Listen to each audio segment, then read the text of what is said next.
네, 앞서 수원 아파트 냉장고에서 2명의 영아가 시신으로 발견된 사건 자세히 전해드렸습니다. 감사원이 지금 전수조사도 검토하고 있죠. 출산 기록은 있지만 출생 신고가 안 된 영유아 2천여 명에 이르고 있기 때문인데 이번 사건도 당국의 표본 조사에서 파악이 됐죠. 네, 그렇습니다. 보건당국이 출생 뒤에 예방 접종은 했지만 출생 신고가 안 된 사례를 조사하다가 찾아낸 건데요. 제도적인 보완책 마련의 필요성에 대한 목소리가 나오고 있습니다. 관련해서 이웅혁 건국대 경찰학과 교수와 짚어보겠습니다. 어서 오세요. 어서 오십시오. 안녕하십니까. 예, 이번 사건 상당히 충격적이고요. 또 전수조사도 검토한다고 하니까 상당히 걱정도 되고. 먼저 이 수원 아파트에서 냉장고 안에서 지금 영아 시신 2구가 발견된 거죠. 구체적으로 어떤 사건이었는지 전해주세요. 네, 일단 이제 영아 살해죄 이제 혐의를 이제 받고 있는 예, 것입니다. 지금 이 당사자 그 친모는 사실상 그 아이가 그 3명이 있습니다. 네. 12살, 10살, 8살 이렇게 아. 있는데 지금 가장 큰 충격적인 그 사실은 2018년도 1명, 또 2019년도에 1명을 출산을 했는데 예, 예. 이 2명의 그 영아를 넷째, 다섯째가 되겠네요. 예, 넷째, 다섯째죠. 예. 그래서 그 출산한 직후에 집 또는 병원 근처에서 그야말로 이제 그 목졸라 살해했다고 알려져 있습니다. 아. 그리고 나서 예. 이 시신을 냉동고에 보관을 해서 예. 현재까지 벌써 5년 정도 됐겠죠. 예. 이제 그런 이제 혐의로 지금 긴급 그 체포가 어제 되었고 지금 구속영장이 오늘 오전 중에 예. 그 영아 살해 그 혐의로 청구된 사항으로 요약할 수가 있겠습니다. 네, 네, 네. 친모가 범행 동기에 대해서는 뭐라고 합니까? 일단 본인이 그 밝힌 바는 네. 그 경제적으로 상당히 그 어려웠다. 소위 말해서 이 2아이를 키우기가 어려웠다. 일단은 이제 그런 동기를 밝히고 있는데 예. 이거 관련돼서는 여러 가지 뭐 심층적인 뭐 조사도 수사기관에서 이제 있어야 되지 않을까 그 생각이 되고요. 예. 네. 또 한 측면에서 보게 됐을 때는 과거에 사실 그 국내에서도 깜짝 놀랄 만한 이런 사건이 아주 유사한 게 있었죠. 아. 그 설해마을 사건이라고 예, 예. 기억을 하시나요? 아주 그 시신 이 영화가 네네. 똑같은 형태의 그 냉동고에 이렇게 2구가 이제 아. 발견이 되었었고 예, 예. 그때 그 프랑스 그 부부였습니다. 그렇죠. 네, 그래서 이제 이 DNA 우리가 프랑스에서 체포됐죠. 결국은 이제 그녀의 출국을 했는데 예. 그 프랑스에서 아니 이게 과연 이 친자가 과연 맞을 수 있느냐?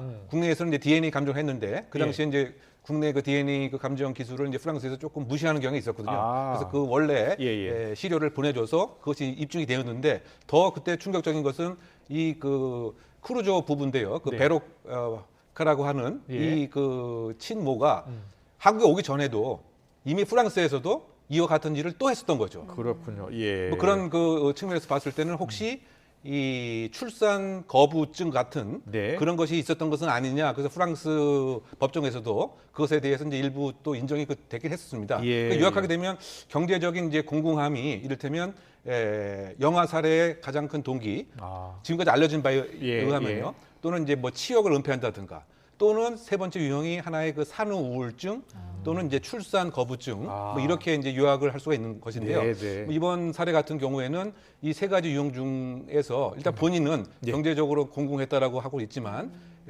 복합적으로 소위 말해서 이와 같은 영아 사례가 이루어질 가능성이 있지 않는가 저는 추정이 되는데요. 이것은 조금 더 그 조사를 지켜봐야 할 대목입니다. 네, 지금 이제 언론 보도를 보면 이어서 이제 말씀하신 대로 3명의 자녀가 더 있었고요. 경제적 어려움도 호소했고, 남편에게는 낙태했다 이렇게 거짓말을 했다라고 하던데요. 남편은 정말 몰랐을까요? 그러니까 제가 그래서 이제 그 크루조 부부 사건을 언급했는데요. 예. 근데 그 당시에도 남편은 이제 모르는 것으로 이렇게 얘기를 했는데 아, 그때도 네. 그 사건도 그랬습니까? 예, 그런데 그 프랑스 그 법정에서는 이 남편도 여러 정황으로 알았다라고 하는 판정을 해서 남편도 사실 이제 실형을 받았습니다. 근데 이번 사안 같은 경우는 꼭 그렇다고 뭐 얘기하는 것은 아니지만 예, 예. 적어도 1회도 아니고 그 2회에 가장 그 가까운 부인의 네네. 여러 가지 그런 행동의 또 신체적인 모습의 변동을 정말 몰랐던 것이겠느냐. 예. 이 부분에 있어서도 수사의 중요한 대목이 될 것 같습니다. 네, 이제 수사 이제 시작이잖아요. 네, 그럼 결국 이제 공범의 그 가능성에 대한 이제 수사가 좀 있어야 될 것 같고요. 네. 또 그 큰 틀에서 보게 되면 이 영아 살해의 또 다른 그 이유 중에 하나가 이를테면 배우자하고의 일정한 뭐 불화라든가 뭐 이런 것도 선행 연구에서 밝혀지는데 뭐 그러기 때문에 정말 몰랐던 것인지 네. 또는 이제 본인 친모가 얘기했을 때 실제로 본인이 생각할 때는 이건 단순한 또 낙태로 간주한 것은 또 아니었던 것인지 네. 뭐 이런 등등이 이제 이 조사에서 밝혀질 사항이 아닌가 생각합니다. 네, 예, 예. 이제 수사 상황 지켜봐야 할 것 같고요. 지금 경찰이 친모에 대해서 구속영장 신청을 했는데 구체적으로 어떤 혐의가 적용됩니까? 근데 일단 그 긴급 체포를 이제 했기 때문에 48시간 내에 구속영장을 청구하지 않으면 이제 석방을 해야 됩니다. 아, 그런데 예. 지금 여러 가지 이 상황들, 네. 그다음에 그 시신에 관한 거, 또 본인 자체도 자신이 이와 같은 행위를 했다라고 자백을 한 것이죠. 예. 예. 그렇다고 본다면 이제 구속영장을 신청할 수밖에 없는 이제 그런 상황이기 때문에 더군다나 이제 핵심적인 것은 정말 또 영아 살해인지도 함께 검토를 해봐야 됩니다. 일단은 지금 여러 가지 모습으로 봐서는 예, 예. 영아 살해의 정황이 그 짙은 것이죠. 왜냐하면 네. 영아 살해 그 요건들이 있거든요. 분만 중 또는 분만 직후에 치욕을 은폐하거나 또는 기타 양육을 못할 것을 예상해서 기타 참작할 만한 동기로 하는 경우에 영아 살해에 해당이 됩니다. 네. 그래서 보통 살해보다는 형이 훨씬 약합니다. 10년 이하로 이렇게 약한 형이기 때문에 이와 같은 상황들도 수사 과정에서 정확히 이제 발견과 입증이 돼야 되는 것이죠. 예, 만약 예. 그렇지 않다라고 한다면 그냥 일반적인 뭐 살해죄에 해당되는 것인데 예. 어쨌든 지금 병원에서 출산한 지 바로 하루 만에 이런 살해를 했다고 하는 그런 점에서는 영아 살해에 적용이 더 적절한 것으로는 물론 생각이 됩니다. 예. 교수님, 그 영아 살해인지 아닌지 나누는 기준이 뭐라고요? 그냥 그 살인죄는 예. 사람을 이제 살해하는 이렇게 네. 규정이 되어 있는 거죠. 그래서 이제 형량도 5년 사형 무기징역 이렇게 되어 있는데 예, 예. 영아 살해는 사람을 살해한 것은 맞지만 예. 책임을 강경해 주는 것입니다. 왜냐하면 여러 가지 그렇게 해야 할 상황들이 있기 때문에 예를 들면 무엇인가 이 아이의 특별한 일이 있어서 예, 예. 내가 부득불 살해할 수밖에 없다라고 하는 이러한 참작할 만한 동기 혹시 인정된다거나 네, 네. 또는 이제 산후 바로 직후기 때문에 호르몬상의 여러 가지 분비 때문에 불균형 때문에 온전한 생각을 못했다라고 하는 뭐 이런 점들. 네. 그러면 일반 정상인에 대해서 가하는 형벌적 책임과 비난보다는 예. 뭔가 강경을 해줘야 되겠다 이런 취지가 있는 것인데 이 부분에 있어서는 사실 그 과거에 좀 논란이 있었죠. 아니 예. 그 어떻게 본다면 더 책임을 물어야 되는데 왜 이렇게 그 감경을 하느냐. 네, 그래서 네. 그 과거에는 이 영아 살해죄를 폐지하고 똑같은 보통 살해죄로 하는 것이 맞다라고 하는 그런 이제 형법 개정안도 이렇게 계류가 되긴 했었습니다. 네, 그런데요, 이 사건이 어떻게 세상에 알려졌냐를 보면 경찰이 자체적으로 수사를 했다기보다는 감사원이 감사를 했고 출산 기록은 있는데 실제로 신고가 안 된 사례가 2,000건이 된다는 거예요. 근데 그중에 1%만 지금 한번 알아봐라라고 이제 당국에 지시를 했고 그래서 지금 밝혀진 사안 아니겠습니까? 네, 사실 그 부분이 우리가 더 주목을 해야 될 예. 사항입니다. 지금 1명 또는 3명 예, 예. 이상의 영아가 살해됐을 또는 끔찍한 일을 당했을 가능성이 있지 않느냐라고 예. 생각하는 그 대목인데요. 예. 그냥 지금 말씀처럼 그 감사원에서 이제 그 복지부에 대한 정기 감사하는 과정에서 그 과정에서 네, 이를테면 지금 출생 신고한 인원수와 네, 또 출산했다라고 하는 증거 자료가 숫자가 사실 일치해야 되는 것이죠. 그렇죠. 그런데 그렇지 않을 듯해서 이것을 전수 조사를 쭉 네. 해봤더니 예, 약 2,000명의 차이가 났습니다. 차이가 났고요. 예, 그래서 그렇다고 본다면 이 2,000명의 영아가 지금 온전하게 있는가에 한해서 예, 지금 다 전수 조사를 하진 않고 그 중에 1%만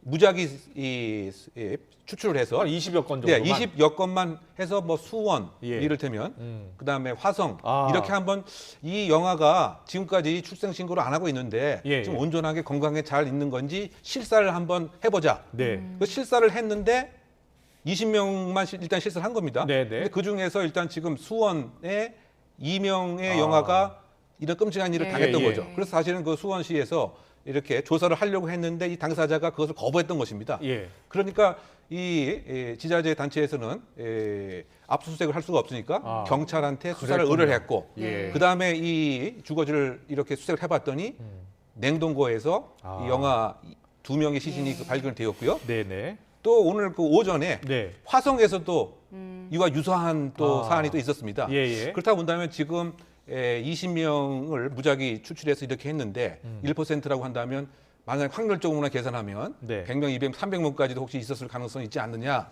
뭐 이러한 상당히 좀 충격적인 이런 전망할 수가 있는 것인데요. 예. 그러다 보니까 지금 그 당국에서는 전수조사를 할 필요가 있다라고 지금 의견이 모아지는 상황이 아닌가 생각됩니다. 그렇군요. 이게 예. 제도적인 문제점 때문에 일어나는 일인 것 같기도 해요. 그 병원에서 낳고 나서 행정기관으로 바로 신고가 되는 게 아니라 병원에서 낳고 별도로 또 가서 신고를 해야 되는 거잖아요. 네. 이런 과정에서 누락이 되는 게 많은 거죠, 지금. 근데 그 부분이 어떻게 본다면 약간 제도의 허점을 사각지대로 방치해 놓은 것이 아니겠느냐. 부모가 신고를 하는 거죠? 예, 그러니까 지금 병원에서 신고하는 게 아니고. 네, 그 우리 같은 경우에는 의료기관은 그야말로 출생했다고 하는 건 증명서만 요구하면 예. 발부를 해줄 뿐이지 행정기관에 꼭 의무적으로 출생했다고 하는 것을 통보해줄 사항으로 의무가 안 되어 있습니다. 아, 예, 그러다 보니까 그 얘기는 결국은 뭐냐? 네. 그 당사자 그 부모가 출생 신고를 하지 않으면 사실은 이 아이가 혹시 사고에 연루가 되면 그냥 유령 아동으로 될 가능성도 큰 것이죠. 그렇군요. 근데 이 점이 예, 그 대비되는 것이 이제 뭐 미국이나 캐나다 같은 경우에는 의료기관에서 네. 출생했다라고 하는 것을 꼭 행정기관에 통보를 하고 아, 그 다음에 이제 행정기관은 이제 입력을 하게 되는 이런 이제 구조로 진행됩니다. 예. 그 사실은 이제 이와 관련돼서 요 몇 년 사이에 이러한 이제 이름 없이 사고로 사망되거나 예. 또는 이렇게 잘못 입양이 되거나 이런 것들이 우리 사회를 놀랍게 했기 때문에 네. 사실 이 법을 개정을 해야 된다. 소위 말해서 그 가족관계 그 등록법에 대한 개정에 이러한 또 국민의 요구가 많이 있었습니다. 네. 그래서 그 최근 정부 조사 기관에 의하면 의료기관이 반드시 꼭 의무적으로 통보를 하도록 하자. 80% 90%가 찬성을 했고 예. 이 법안이 현재 그 계류가 되어 있음에도 불구하고 예. 사실 논의가 그 지지부지 됐던 거죠. 그렇군요. 그래서 이와 같은 그 제도적 틈이 이런 사고와 끔찍한 일을 야기시킨 숨은 요인이 아닌가 이렇게 해석됩니다. 그렇군요. 지금 국회 차원에서도 긴급 현안 질의가 진행이 되고 있고요. 서둘러서 여야가 합의를 한다면 여러 가지 지원 대책도 나올 것 같고 보완책도 나올 것 같거든요. 가장 시급한 보완책은 뭐라고 보세요? 그 부분에 있어서 사실은 이제 그 의료계에서 반발을 했습니다. 왜냐하면 이 통보를 꼭 하게 되면 네. 행정력이 있어야 되고 그렇죠. 또 인원도 있어야 되고 예. 또 예산도 있어야 되잖아요. 아, 근데 그 산부인과 업계라고 하는 것이 지금 그렇게 활성화되지 않은 차원에서 예. 왜 이거를 우리 그 의료계에 넘기느냐 뭐 네. 이러한 이제 그 얘기를 했던 것입니다. 예. 그래서 이제 그 부분에 대해서 무엇인가 그 정부와 의료계가 건설적인 협의를 해야 되는 것이죠. 예. 뭐 일정한 뭐 인력에 대한 뭐 지원이라든가 네네. 또 일정한 금액에 대한 정부적인 지원이라든가라고 해서 꼭 통보가 될 수 있도록 하는 그래야 지금 이렇게 2,000명 이상 네. 또는 어떻게 본다면 이름 없이 끔찍한 일을 당한 것은 이 아동 권리 협약에도 그 반하는 것이고 네. 아동이라고 하는 것은 자신의 의사를 표현할 수가 없는 것이고 네. 예. 어른들이 보호를 해줘야 되는데 이런 그 제도적 공백은 꼭 지금 보완이 돼야 되지 않나 생각됩니다. 네, 그렇군요. 알겠습니다. 감사원이 지금 전수조사를 아무래도 해야 될 것 같다라고 의견을 모으고 있다고 하니까요. 관련 속보 나오는 대로 다시 전해드리겠습니다. 지금까지 이용혁 건국대 경찰학과 교수와 함께했습니다. 잘 들었습니다.